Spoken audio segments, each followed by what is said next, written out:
Dieu ne se souvient pas de nos péchés.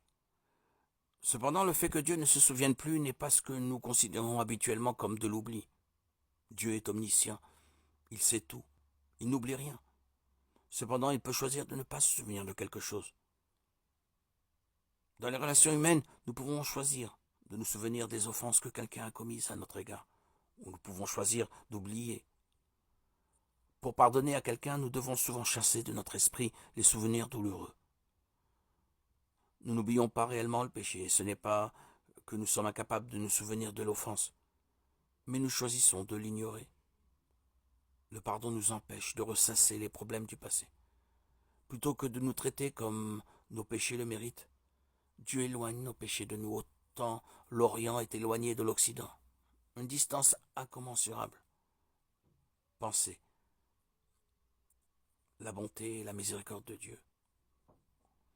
Devant l'horreur de nos péchés, comme il est bon.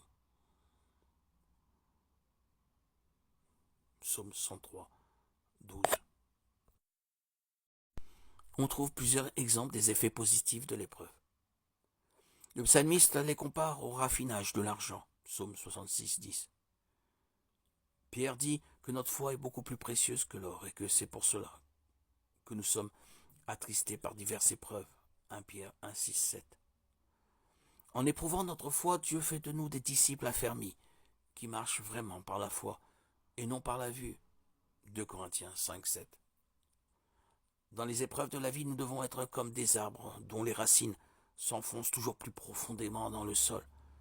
Nous devons nous enraciner dans la parole de Dieu, rester attachés à ses promesses pour pouvoir résister à toutes les tempêtes. Le plus réconfortant est que nous savons que Dieu ne permettra pas que nous soyons éprouvés au-delà de ce que nous pouvons supporter par sa puissance. Sa grâce nous suffit et sa puissance se manifeste parfaitement dans notre faiblesse. 2 Corinthiens 12, 9. L'apôtre Paul a écrit « C'est pourquoi je me plais dans les faiblesses, dans les insultes, dans les détresses, dans les persécutions, dans les angoisses pour Christ. Car quand je suis faible, c'est alors que je suis fort. » 2 Corinthiens 12, 10. Dans la parabole du semeur, Jésus décrit ceux qui se détournent de lui comme ceux qui reçoivent la semence de la parole de Dieu avec joie, mais abandonnent dès que survient l'épreuve. Jacques dit que l'épreuve de notre foi produit la persévérance, qui nous mène à la maturité dans notre marche avec Dieu. Jacques 1, 3, 4. Il poursuit en décrivant les épreuves comme une bénédiction, car une fois que nous les aurons surmontées, nous recevrons la couronne de la vie que le Seigneur a promise à ceux qui l'aiment. Jacques 1, 12. Les épreuves viennent de notre Père céleste, qui fait concourir toutes choses au bien de ceux qui l'aiment et sont appelés à être ses enfants. Romains 8, 28. Nous sommes éprouvés de diverses manières. Devenir chrétien implique souvent de sortir de notre zone de confort pour nous aventurer dans l'inconnu.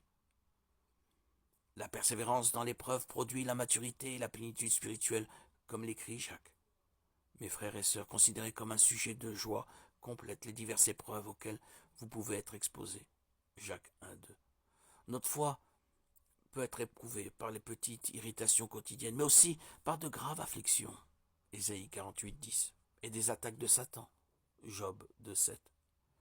Quelle qu'en soit la source, il est bon pour nous d'être éprouvés. Le livre de Job est un bel exemple de comment Dieu permet qu'un de ses saints soit éprouvé par le diable. Job a supporté patiemment toutes ces épreuves. Mais dans tout cela, il ne pécha pas. Il n'attribua rien d'inapproprié à Dieu.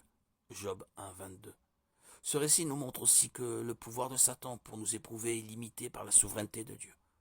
Aucun démon ne peut nous éprouver ou nous affliger plus que Dieu ne le lui permet. Toutes nos épreuves concourent à notre bien et au dessein parfait de Dieu.